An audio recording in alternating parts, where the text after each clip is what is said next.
Hi friends, இன்றைக்கி என்ன வீடியோன்னு பார்த்தீங்கன்னா லஞ்ச் பாக்ஸ் ரெசிபி தான். என்ன சமைக்கிறதுன்னு தெரியல. ஸோ சாம்பார் வச்சுருவோன்னு சொல்லிட்டு பருப்பு வேக வச்சுருந்தேன். அது கூட வெங்காயம், தக்காளி, பச்சை மிளகா, 4 பல் பூண்டு போட்டு பருப்பு வேக வச்சுட்டேன். இந்த பக்கம் சாம்பாருக்கு கடாயில் எண்ணெய் ஊற்றி கேரட்டு, பீன்ஸு, அவரைக்காய் கூட முள்ளங்கி போட்டேன். கூட மஞ்சத்தூள், வீட்டில் அரைச்ச மிளகாத்தூள், சாம்பார் பொடி 1 ஸ்பூனு, கூட கல் உப்பு போட்டு சாம்பார் காய் வேக வச்சுருந்தேன். இந்த பக்கம் பருப்பு வெந்துருச்சு. ஸோ புளியை கரைச்சி சாம்பாரில் ஊற்றிட்டு காயும் வெந்துருச்சா அதுவும் அந்த பருப்புலேயே சேர்த்து ஒரு கொதி வரணும். ஒரு கொதி வந்ததுக்கப்புறம் எப்பயும் போல் சாம்பார் தாளிப்போம் இல்லையா, எண்ணெய் ஊற்றி கடுகு, சீரகம், 4 காஞ்ச மிளகா, பூண்டு, பெருங்காயத்தூள் போட்டு கருவேப்பிலை போட்டு தாளித்து கொட்டிடணும். சாம்பார் எல்லாருக்குமே தெரியும், தெரியாதவங்களுக்கு ஷேர் பண்ணுறேன். இந்த பக்கம் சைட் டிஷ்க்கு பீட்ரூட் பொரியல் தான். ஸோ எண்ணெய் ஊற்றி கடுகு, உளுத்தம்பருப்பு, 4 காஞ்ச மிளகா, கூட துருவன பீட்ரூட்டு.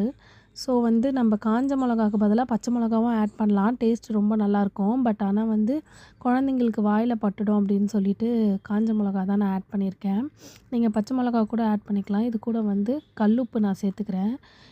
சமையலுக்கு எப்போவுமே கல்லுப்பு ஆட் பண்ணிக்கோங்க. ரொம்ப டேஸ்ட்டு, ஹெல்த்தியும் கூட. கூட நான் லாஸ்ட்டாக துருவின தேங்காய் ஆட் பண்ணிக்கிட்டேன். இந்த ரெசிபி எப்படி இருக்குதுன்னு சொல்லி கமெண்ட்டில் சொல்லுங்கள்.